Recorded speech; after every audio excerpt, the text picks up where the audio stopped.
केदारनाथ विधायक कल रो रही थी।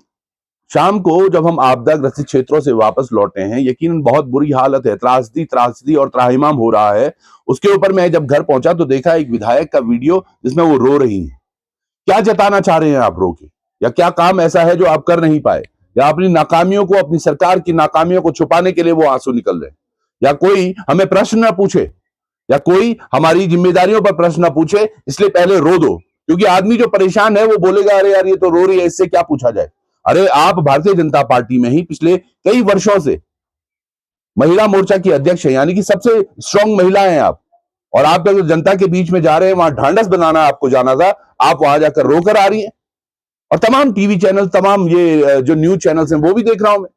आशा नौटियाल जी रोई, क्या ये अच्छा बात है? एक विधायक को इस तरह से रोना चाहिए? क्या रोने के लिए आपको लोगों ने चुना है? आपको चाहिए था वहां पर जाकर व्यवस्थाएं देखती, डीएम को, एसडीएम को, जो तहसीलदार है, पटवारी हैं, जो मेडिकल ऑफिसर्स हैं, उनको तैनात करना, उनसे पूछना एनएच की क्या व्यवस्थाएं हैं, पीडब्ल्यूडी से क्या हो रहा है, पीएमजेएसवाई की कौन सी सड़कें हैं, उन तमाम पर कनेक्टिविटी करते। अगर कोई प्रश्न हमसे पूछे इसमें तो आप देखिएगा, कल हमने कम से कम 3 बार तो डीएम से बात की, जो चीफ है पीएमजेएसवाई के मित्तल साहब, उनसे बात की। उसके बाद उन तमाम लोगों के घरों तक पहुंचे हैं। आप एक जगह गए तालजामण में, जहां पर की गांव के लोगों को एसडीआरएफ ने एक जगह पर रेस्क्यू करके स्कूल में रखा हुआ था। वो स्कूल की बिल्डिंग की हालत ही आप देखते कि कैसे कैसे हमने स्कूलों की बिल्डिंगों के हालत रखे हुए हैं। ये तमाम जो परिदृश्य हैं ये बड़े दुखद हैं।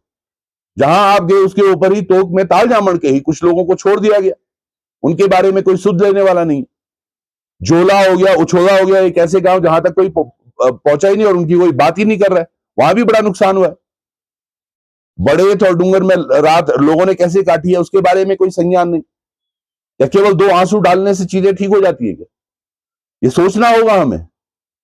आज हमारे पूरे घाटी में किस तरह से त्राहिमाम मचा हुआ है, उस पर कोई प्रश्न ही नहीं कर सकते ना, क्योंकि आप बोलेंगे ये राजनीति कर रहे। डोलिया देवी फाटा के पास में एक सड़क कल 7 घंटे बाधित रही, अभी भी बाधित है, वो पूरी रात भर बंद रहा हो। कोई अगर आपातकालीन स्थिति होती तब क्या करते? क्यों नहीं वो एक्शन को, कोई क्यों नहीं वो एई को, क्यों नहीं वो जेई को जिम्मेदार ठहराया गया? क्यों नहीं वो ठेकेदार से ऐसी क्या साठगांठ है? वो ये वही ठेकेदार है जिसने डोलिया देवी के समीप 1.5 किलोमीटर की सड़क हमने उखड़वाई थी, ये वही ठेकेदार है। और ऐसे ठेकेदार को आप पनाह दे रहे हो, या इनके लिए आप काम कर रहे हो? इनके बारे में आप कुछ नहीं बोलते, और जब कोई बोल रहा है तो उसको आप बोल रहे कि राजनीति कर रहे। ये तो आपका विषय होना चाहिए था। एक ठेकेदार जिसके पास पोकलैंड मशीन तक उपलब्ध नहीं है, उसको इतने मोटे टेंडर कैसे दिए जाते हैं? 30 करोड़ रुपए उसी दीवार को उसको ठीक करने के लिए पहले दिए जा चुके हैं, और वो अभी तक वैसे ही है, तो क्यों नहीं किया जा रहा है? क्या वो सड़क ठीक नहीं होनी चाहिए? और कोई भी इमरजेंसी होती फिर क्या करते वहां क्षेत्र में लोग? आप दूसरी जगह जाके आंसू बहा रहे, यानी कि आप दिखा रहे हो कि आप कितने कमजोर है। ऐसा नहीं था कि आपको जाके बाहर रोना था, आपने तो ढांढस बनाना था उन लोगों का, उनको हिम्मत देनी थी कि मैं वहां हूं। ये मैं नहीं कह रहा हूं, जब हम वहां पे गए थे तालजामण के नीचे कुछ युवा मिले, उन्होंने बोला भाई साहब आप यहां आ गए तो ऐसा लग रहा है शासन प्रशासन सब यहां आ गया।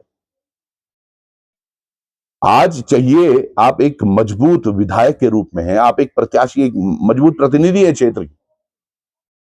हमने कहा आपदा हो या कहीं भी, आपको अगर लगता है कि कहीं पर हमारी जरूरत पड़ती है आप हमें बोलिए, पर इस तरह से रोना ये बेफजूल का है। और जनता समझ रही है कि कहीं ना कहीं या तो ये चुनाव के लिए, या फिर अपनी सरकार की नाकामियों को छुपाने के लिए, या फिर उन प्रश्नों के जवाब से बचने के लिए पहले ही रो दो, कोई कुछ नहीं बोलेगा।